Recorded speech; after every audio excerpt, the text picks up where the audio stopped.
Okay, today I'm going to talk about the Pythagorean Theorem. The Pythagorean Theorem helps you find a missing hypotenuse, leg, or the other leg of a right triangle. So this theorem only works if you have right triangles. And so we call the two legs A and B. Does not matter who you call A and who you call B, they're just the two legs. So I'm going to identify this side as a leg and this side as a leg. C is the hypotenuse. It always sits across from the right angle. It is the longest side of a right triangle. So I'm just going to put on here hypotenuse. Okay, so we have a leg, and a hypotenuse, and we use what's called the Pythagorean theorem to find one of the three missing pieces. And the theorem says a squared plus b squared equals c squared. You can also look at it as leg squared plus leg squared equals hypotenuse squared.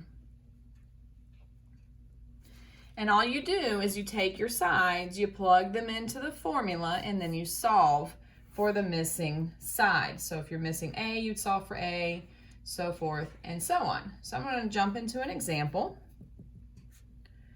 And sometimes they draw pictures for you, sometimes they do not, and you can draw your own picture if that's helpful. For the first example, I am going to do a picture. And I'm going to use the hypotenuse of 15, one of the legs as 7, and so I'm just going to label that second leg as a B. You could have called it an A, does not matter. All right, so to solve this, we are missing a leg. Doesn't matter that we're missing a leg or hypotenuse, you're still going to use the formula the same way. You're going to plug in your A squared plus your b squared, and had you had that backwards, it would have been fine. You'd get the same answer. Works out the same way.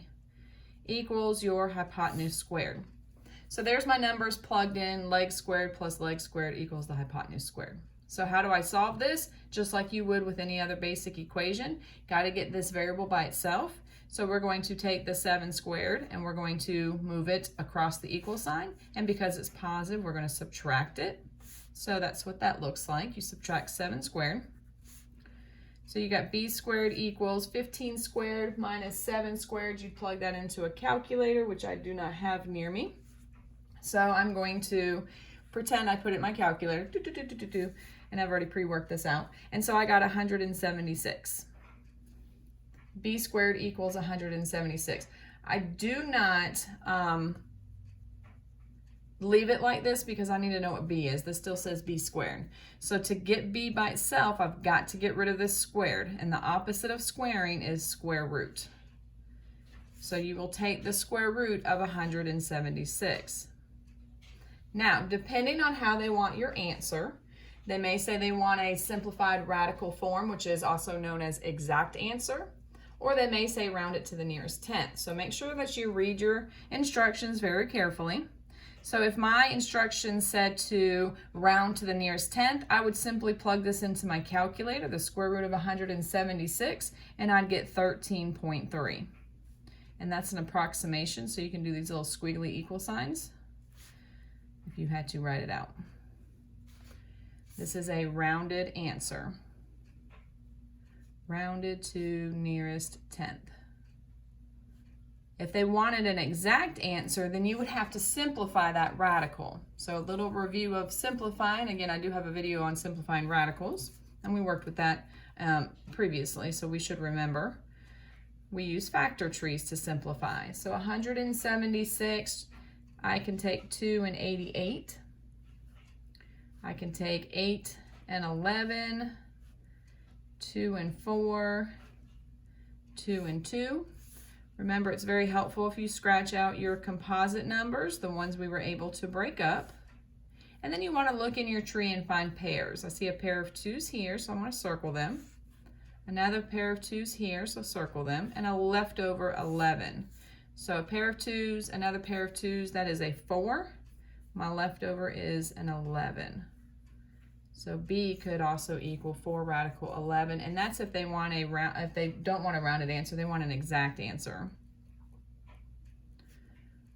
So just be very careful when reading your instructions and look to see if they want rounded or if they want an exact answer. All right, let's do another example. Just one more. These are very, very straightforward, very easy problems. Plug it into the Pythagorean theorem and solve, and it's pretty basic. Let's say we are missing, this time, the hypotenuse. Again, if it's helpful, draw the triangle. If it's not drawn for you. All right, so I have a leg of 8 and 6, and we're looking for the hypotenuse, so I just called that C. All right, so here's the problem. We're going to plug it into the Pythagorean theorem. Recall, the Pythagorean theorem is a squared plus b squared equals c squared. I don't care who your a and b are. It does not matter if you put 6 as your a or 8 as your a. You'll still come out with the same answer. So leg squared plus the other leg squared equals the hypotenuse squared. You put this in your calculator, 8 squared plus 6 squared, and you'd find out that that is 100. Remember to take the square off. You take the square root. And you should know that the square root of 100 is 10. So that is my exact answer, and that would be my rounded answer. This one didn't need to be rounded because it was a perfect 10. And my exact answer doesn't have a radical because the square root of 100 is 10. So that would work for the instructions for rounded or exact answer. It's just 10. All right, and that is the Pythagorean theorem. So just be careful when you're plugging in your sides, your legs, going for the A and B. Your hypotenuse is the side that's across from the right angle. It's going to be the longest side. Plug it in and solve. Remember here we had to move away from the B, so we subtracted. Here they were on the same side, so we just added what we were given. Solving basic equations. All right, I hope you have enjoyed my tutorial. Thank you.